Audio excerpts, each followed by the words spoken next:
सांसद जरूरी मुद्दों को छोड़कर हंगामा कर रहे हैं। ऐसा करके वो जनप्रतिनिधि होने के दायित्व से दूरियां बना रहे हैं। मित्रों, वहीं आज संवैधानिक इतिहास में पहली बार एक मुख्यमंत्री ने एक मुद्दे को जनहित से जुड़ा बताकर सुप्रीम कोर्ट में अपना पक्ष रखा। ये मुख्यमंत्री हैं पश्चिम बंगाल की सीएम ममता बनर्जी। मुद्दा था स्पेशल इंटेंसिव रिवीजन यानी एसआईआर। ममता बनर्जी ने एसआईआर को जनता से जुड़ा मुद्दा बताते हुए सुप्रीम कोर्ट में पक्ष रखा। अब हम इसी संवैधानिक घटना का विश्लेषण करेंगे। एसआईआर के खिलाफ ममता बनर्जी की याचिका पर आज सुप्रीम कोर्ट में चीफ जस्टिस की बेंच में सुनवाई होनी थी। आज कोर्ट में क्या क्या हुआ, इसे शुरू से समझ लेते हैं। सुनवाई के लिए ममता बनर्जी सुबह 10:10 पर सुप्रीम कोर्ट पहुंच गई। सुबह 10:15 पर वो चीफ जस्टिस की कोर्ट में पहुंची और विजिटिंग गैलरी में सबसे पीछे की सीट पर जाकर बैठ गई। कोर्ट में याचिकाकर्ताओं के बैठने की जगह सुनिश्चित होती है, उसे विजिटिंग गैलरी कहते हैं। अपनी याचिका पर सुनवाई होने से पहले तक याचिकाकर्ता विजिटिंग गैलरी में ही बैठते हैं। सुबह 10:30 पर चीफ जस्टिस की कोर्ट में सुनवाई शुरू हुई। आज सीजेआई की कोर्ट में कई याचिकाएं थी। ममता बनर्जी की याचिका पर सुनवाई दोपहर 1 बजे शुरू हुई। तब तक ममता बनर्जी कोर्ट में पीछे की बेंच यानी विजिटिंग गैलरी में ही बैठी रही। यानी सुबह 10:15 बजे से दोपहर 1 बजे तक ममता बनर्जी चुपचाप कोर्ट की पीछे वाली बेंच पर बैठकर अपनी याचिका की सुनवाई का इंतजार करती रही। दोपहर 1 बजे ममता बनर्जी की याचिका पर सुनवाई शुरू हुई। उनके वकील श्याम दीवान ने अपना पक्ष रखना शुरू किया। याचिका पर सुनवाई शुरू होते ही ममता बनर्जी पीछे वाली बेंच से उठकर आगे आ गई। कोर्ट में याचिकाकर्ताओं के लिए आगे वाली बेंच पर वकील के साथ बैठने की व्यवस्था होती है। जब उनके वकील श्याम दीवान अपना पक्ष रख रहे थे तभी ममता बनर्जी खड़ी हुई। यह तस्वीर हम आपको बिग वॉल पर अब दिखा देते हैं। जब उनके वकील श्याम दीवान बोल रहे थे, अपना पक्ष रख रहे थे, तभी ममता बनर्जी जो उनके पास में बैठी हुई थी खड़ी हो गई। उन्होंने हाथ जोड़े हुए, इस तस्वीर में आप देख सकते हैं। जिन ममता बनर्जी को हमने हमेशा तनी हुई मुट्ठी और रौद्र रूप में देखा है, सुप्रीम कोर्ट में आज वो हाथ जोड़कर विनम्रता के साथ खड़ी थी। चीफ जस्टिस की कोर्ट में ममता का अंदाज विनम्र और सविनय वाला था। हाथ जोड़कर ममता बनर्जी ने चीफ जस्टिस की बेंच से कहा कि मैंने कानून की पढ़ाई की है, मैं सुप्रीम कोर्ट की कार्य पद्धति से परिचित हूं, मैंने याचिका दायर की है, मैं अपनी ओर से कुछ चीजें साफ करना चाहती हूं। मुद्दा पश्चिम बंगाल से जुड़ा है, मैं उसी राज्य से आती हूं, मुझे भी अपना पक्ष रखने का मौका दिया जाए। इस पर चीफ जस्टिस ने हल्के अंदाज में कहा, इसमें कोई शक नहीं कि आप इसी राज्य से हैं। मित्रों, यहां एक कानूनी पक्ष सरल तरीके से समझते हैं।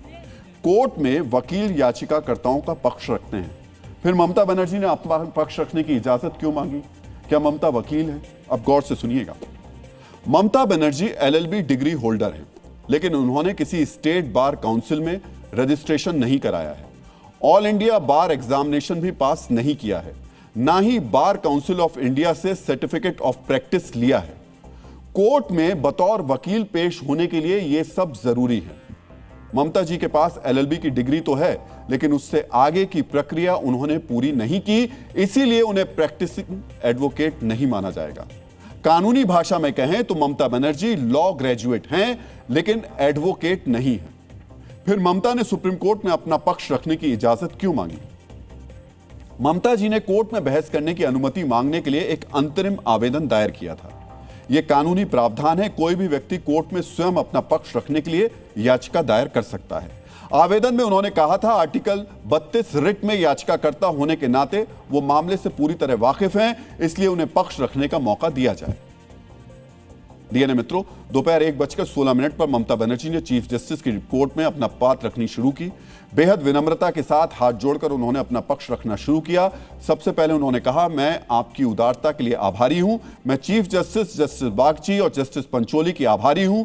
दोपहर 1:36 तक ममता बनर्जी ने अपना पक्ष रखा। इस 20 मिनट के दौरान कई बार चुनाव आयोग के वकील ने टोका। इस पर ममता जी ने हाथ जोड़कर कहा, मुझे बोलने दिया जाए। 20 मिनट में ममता बनर्जी ने एसआईआर के विरोध में कहा कि चुनाव से पहले 2 महीने में ऐसा कुछ करने की कोशिश की जा रही है जो 2 साल में होना था। पश्चिम बंगाल में आधार कार्ड को मान्यता नहीं दी जा रही, दूसरे राज्यों में जो दस्तावेज मान्य हैं उन्हें हमारे यहां नहीं माना जा रहा।